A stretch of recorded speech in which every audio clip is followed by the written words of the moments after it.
In Lesson 9.5, we're posting from a cash payments journal. We're going to post cash payments to an accounts payable ledger and a general ledger. Posting from a cash payments journal to an accounts payable ledger. A credit limit is the maximum outstanding balance allowed to a customer by a vendor. Posting from a cash payments journal to an accounts payable ledger. First, you would take the date. Then you would put in the post reference column CP21. CP stands for cash payments and it's page number 21. Then accounts payable debit amount in the debit column. And you have a credit balance with a debit. You would then have to subtract and put the new account balance in. Then you would take the vendor number and put it in the post reference column of the cash payments journal. Posting from the general amount columns of a cash payments journal to a general ledger. You would first put the date, put CP21 for cash payments, page 21, debit amount of $480. You have a debit balance, so you would add these two numbers together for the new debit balance. Then you take the vendor number, 5110, and put it in the post reference column of the cash payments journal. Totaling, proving, and ruling a cash payments journal.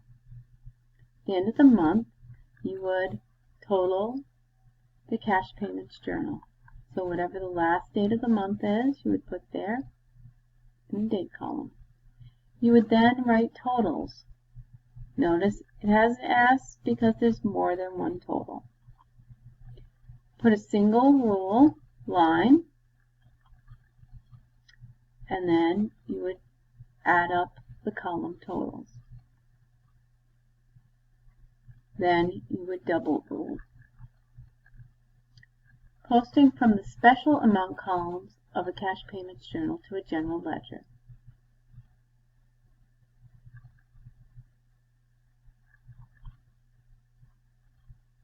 So you do not post the totals in the general columns of cash payments journals.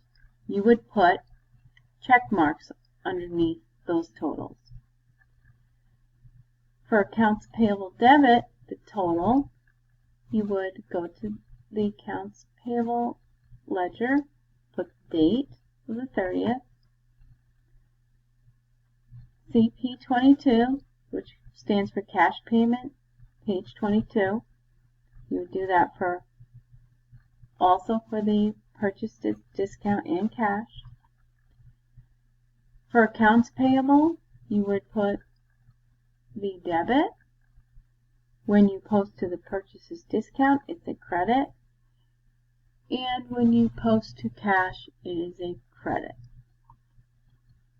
You would then add or subtract depending on whether it's a debit or credit, and then put the new account balance in.